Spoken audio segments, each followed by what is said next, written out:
The sunlight streamed across the dashboard, making the leather seats gleam. I smoothed the soft fabric of my blouse, trying to steady the flutter in my chest. Harper Mitchell, composed and always collected, driving her son, Nathan, toward the home of his wife's family.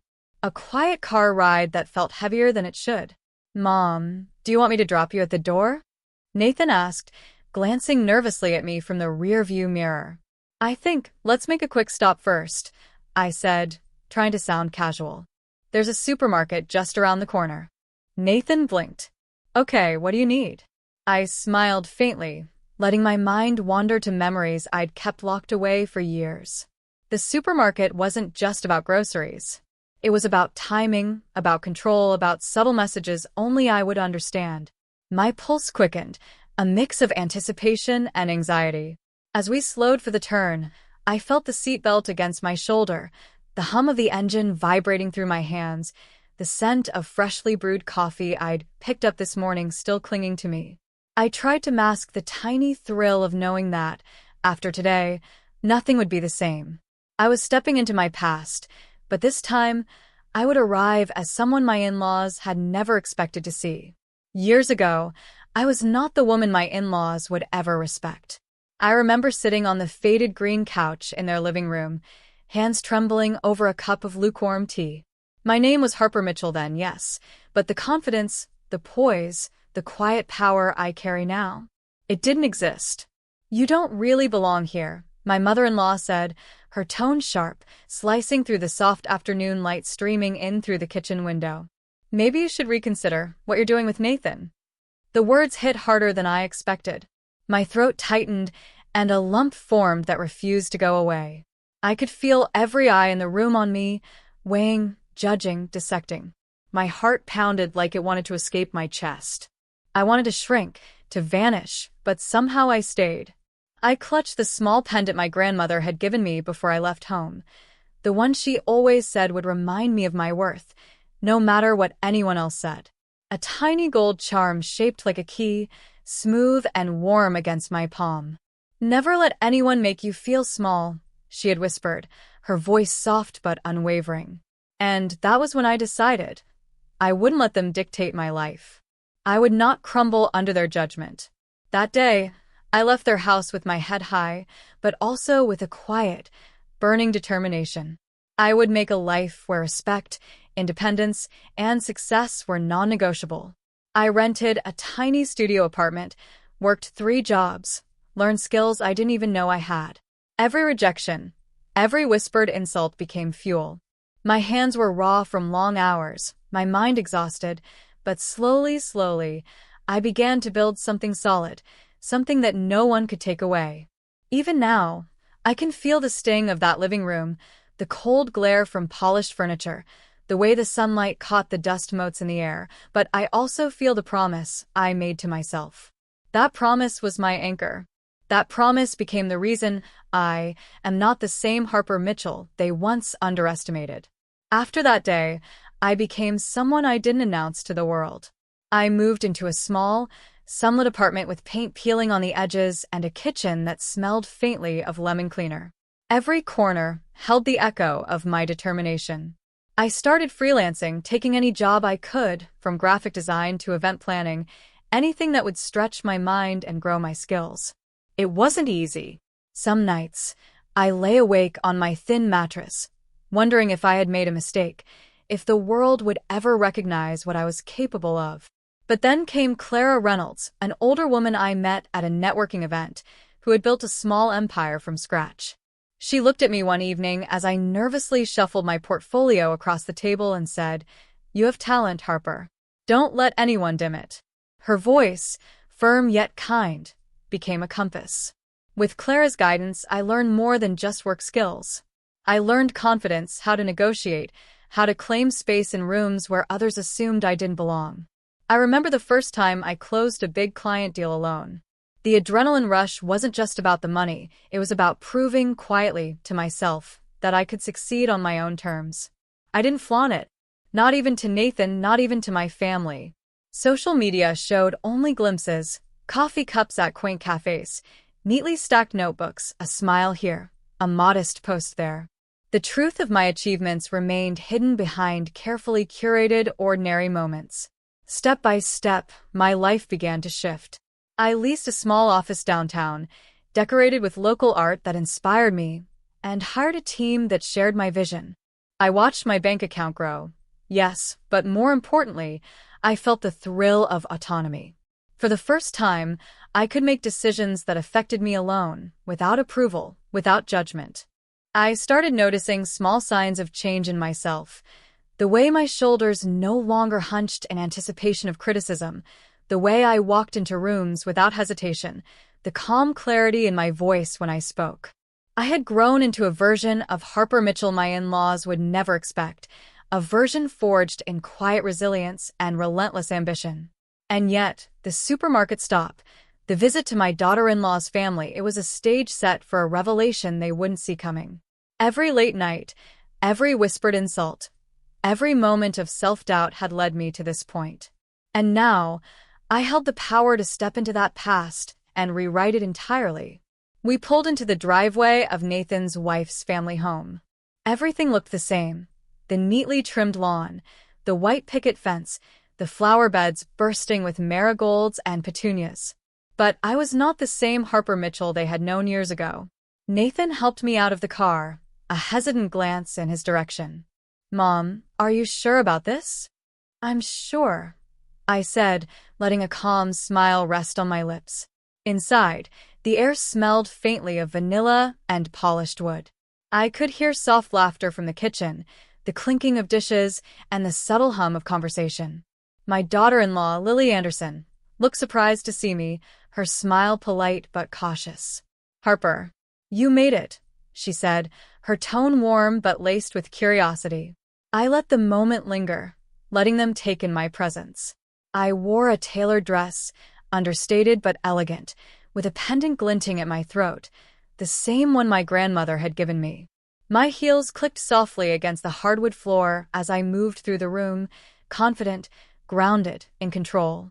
And then I spoke, letting my voice roll calmly, yet deliberately, across the space.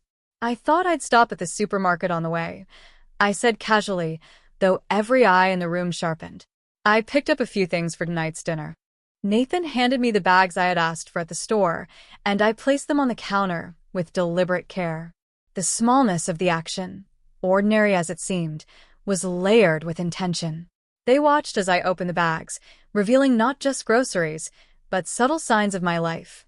The high-end olive oil from the boutique store I had invested in, fresh organic produce from the market I co-owned, and a few artisanal items marked with labels I recognized from my own company's partnerships. "Wait, did you?" Lily's voice faltered, and her father, Thomas, straightened, eyebrows knitting together in disbelief. "Yes," I said softly, savoring the pause, letting the tension build. "I own the company that supplies much of what you see here. The office downtown, the team managing operations, the deals I've been quietly handling for years, it's all mine." There was a stunned silence. Nathan's mouth opened, then closed, as if words were failing him.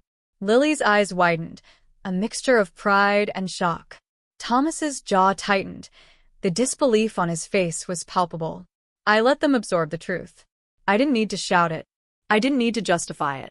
My presence, my accomplishments, my quiet authority spoke louder than any words. For the first time, they saw the Harper Mitchell they had never believed existed, the woman who had survived, grown, and thrived entirely on her own terms. And as I watched their reactions, I felt a quiet, almost sweet satisfaction. Not revenge, not malice, just acknowledgement. They had expected the woman they could dismiss, the woman they thought would remain small. Instead, they met a force, graceful, composed, unstoppable. The room was still thick with silence, the weight of my revelation hanging in the air. For years, they had assumed they held the upper hand, that their opinions could shape my life. But now, the balance had shifted. I was no longer the one shrinking in corners or apologizing for existing. I placed my hands firmly on the countertop, feeling the cool marble beneath my palms.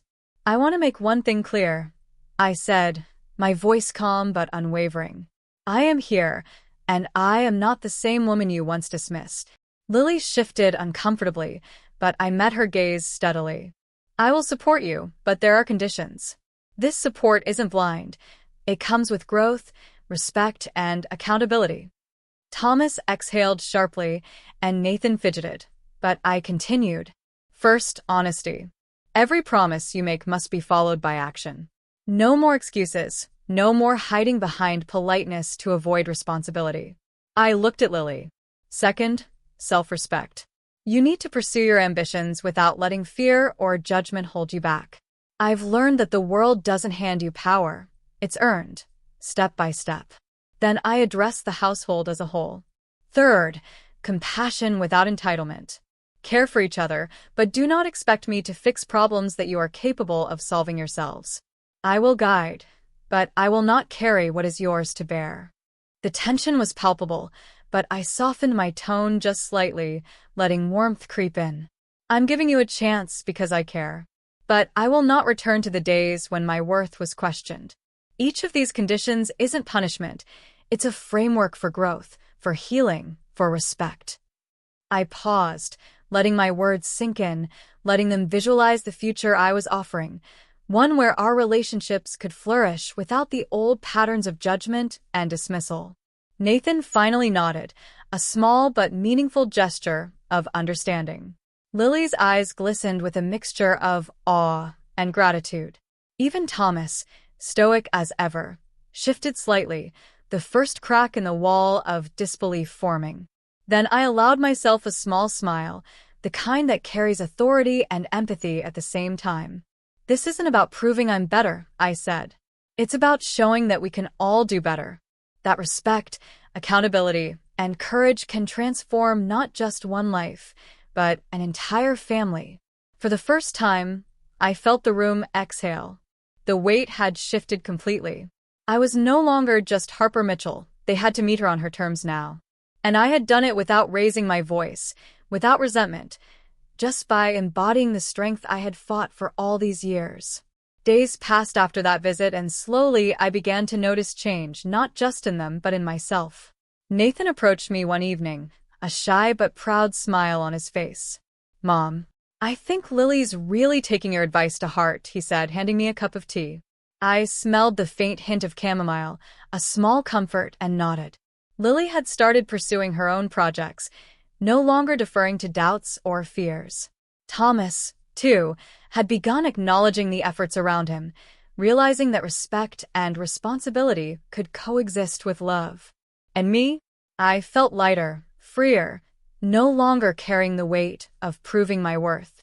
I held my grandmother's pendant in my hand, the tiny gold key that had once reminded me to believe in myself. Its warmth pressed into my palm, a reminder of the promise I made all those years ago. That same promise had carried me through rejection, struggle, and long nights of uncertainty. Now, it rested quietly as a testament to endurance and triumph. Sitting by the window that evening, I watched the sunlight spill across the hardwood floor, casting long shadows that shifted as the day ended.